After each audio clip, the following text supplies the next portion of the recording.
Good afternoon everyone. आज हम ये paper 3 MR educational assessment teaching strategy and material development है ना। इसमें क्या हमें करना है, हम यूनिट फर्स्ट पे चल रहे हैं, ठीक है, जिसमें हमने 1.1 कर लिया था एजुकेशनल असिस्मेंट का concept, meaning, definition and educational assessment क्या है, ये क्लियर हो गया था। फिर आए हम सेकंड पॉइंट पर 1.2 types and approaches of educational assessment, ये कंप्लीट हुआ। आज हम बात करेंगे 1.3 educational assessment at preschool, है ना। क्या है, उपनयन, आरंभ, FACP, पोर्टेज एंड MDPS, ठीक है, इसके बारे में हम आज यहाँ पर बात करेंगे, ठीक है।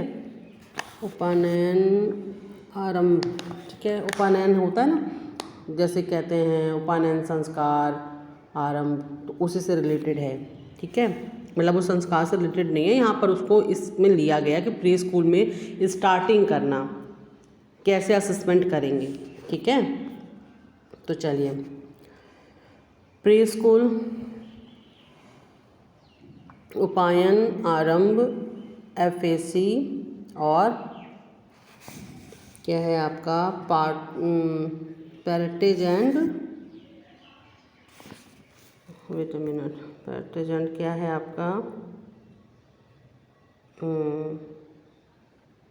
पोर्टेज एंड MDPS, ठीक है। तो चलिए इसके बारे में हम बात करते हैं कि आकलन प्रक्रिया को वैध बनाने के लिए आयु एवं स्तर के अनुरूप होना आवश्यक है। जब भी आप आकलन कर रहे हैं ना, तो आकलन का, जिसका आप आकलन कर रहे हैं उसकी आयु और उसके स्तर के अकॉर्डिंग आकलन का जो कार्यक्रम है, आकलन जो आप करेंगे उसको किया जाना चाहिए, ठीक है। आकलन विधि और उपकरण से संबंधित आयु समूह के बच्चे के संवेदीय, गामक, समन्वय, संज्ञानात्मक, सामाजिक, संवेदनात्मक और संप्रेषण कौशल को जाना जाता है, ठीक है। आकलन विधि और उपकरण से क्या होता है कि बच्चे की आयु, जो आयु समूह के बच्चों में उनका जो संवेदीय, गामक समन्वय है वो किस तरीके का है, उनका संज्ञानात्मक ज्ञान किस तरीके का है, उनका सामाजिक ज्ञान, संवेगात्मक और संप्रेषण कौशल, इन सब चीज़ों को क्या किया जाता है, आकलन के द्वारा, असेसमेंट के द्वारा, असेसमेंट विधि के द्वारा, उपकरणों की सहायता से इस चीज़ों को हम जानते हैं, ठीक है।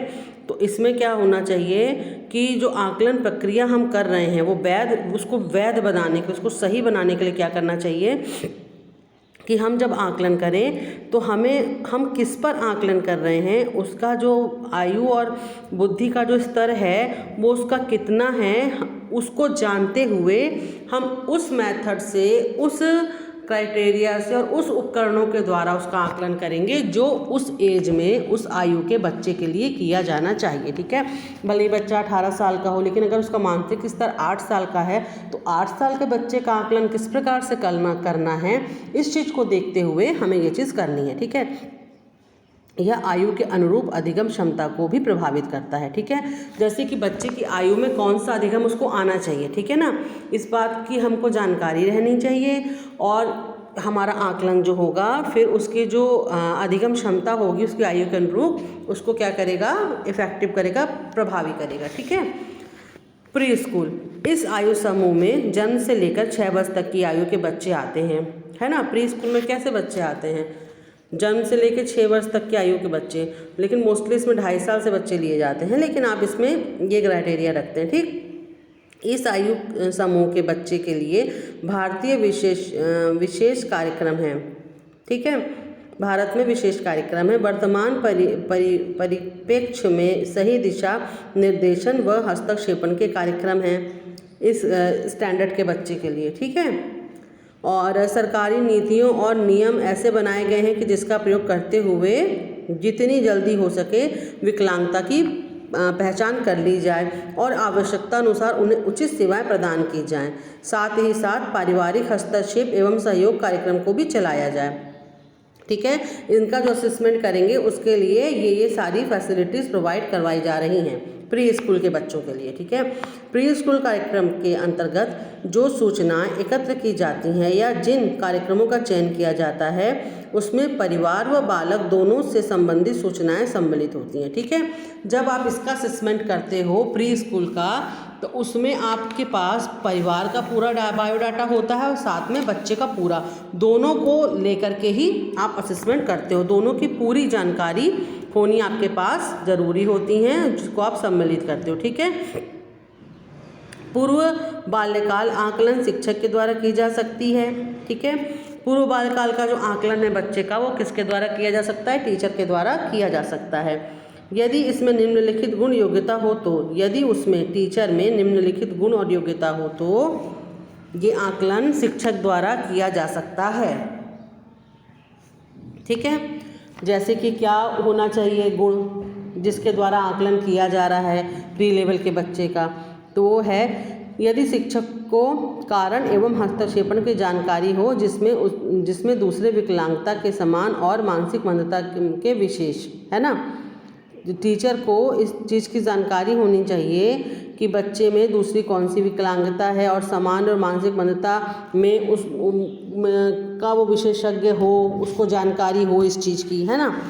दूसरा आता है मानव वृद्धि और विकास का ज्ञान विभिन्न विकासात्मक स्तर के अनुसार, जिसमें विकास और विकासात्मक विलंब दोनों का ज्ञान हो। ठीक है। टीचर को इस बात का भी ज्ञान होना चाहिए। ठीक है। तीसरा आता है विभिन्न विकासात्मक आकलन के लिए उपयुक्त की जाने वाली उपकरण का ज्ञान हो, मतलब शिक्षक को ज्ञान हो कि हम जब असेसमेंट कर रहे हैं, विकासात्मक असेसमेंट कर रहे हैं, तो उसमें कौन कौन से उपकरण यूज़ होंगे, इन सब चीज़ों का उसको ज्ञान होना अति आवश्यक है। और किस आयु समूह के लिए किस उपकरण का चयन करना है, इसका ज्ञान भी होना उसके लिए बहुत ज़रूरी है। अगर ये चीज़ें शिक्षक को पता होंगी तो बच्चे का असेसमेंट कर सकता है। चौथा आता आपका अधिनियम तथा योजनाओं द्वारा इत्यादि का ज्ञान, जिसके संबंध में बालक के माता पिता को जानकारी देकर उसको लाभान्वित करना। ठीक है। टीचर को अधिनियम कौन कौन से बनाए गए हैं बच्चे के लिए और कौन कौन सी योजनाएं चलाई जा रही हैं बच्चे के लिए, इन सब चीज़ों का ज्ञान टीचर को हो, जिससे वो क्या कर सकता है, परिवार वालों को ये सारी बातें समझा के बता के उनके लिए चीज़ों को ईजी कर सकता है, उनको लाभान्वित कर सकता है। ठीक है। तो ये है आपका पॉइंट 1.3। ठीक है। ये यहाँ पर ख़त्म होता है। अब हम अपना नेक्स्ट टॉपिक नेक्स्ट वीडियो में डिस्कस करेंगे। ठीक, तब तक के लिए बाय।